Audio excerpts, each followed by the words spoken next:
my beauties, welcome back to another Tzar video.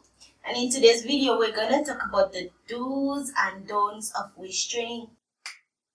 If you're new to our channel, welcome and subscribe. If you have already subscribed to our channel, welcome back.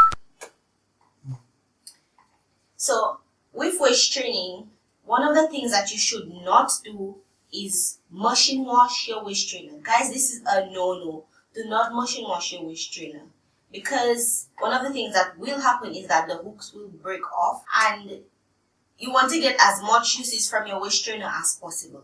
So you should only hand wash your waist trainer.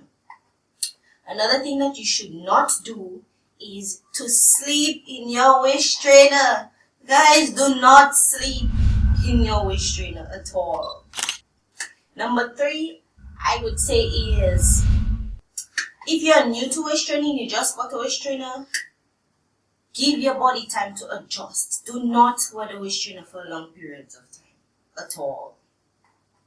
Another thing is, do not buy a waist trainer that is too small or too big. Buy your correct size. And the way that you know your correct size is by measuring your midsection. So you take that tape measure and you put around your midsection under your belly button. And you also incorporate your height and your weight, and then you get your perfect waist trainer measurement. Another one is, do not base your waist trainer size on your pant size. It will totally be wrong. You're going to get a wrong waist trainer. Do not do that.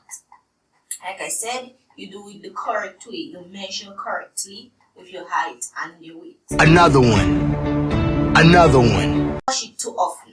Do not wash your waist trainer too often. You're trying to get as many uses as possible from your waist trainer. Do not wash it too often. Another point is, do not buy a waist trainer with the intention that you're going to lose weight immediately. It won't happen. It's a process, guys. It's a process. Weight loss is a process.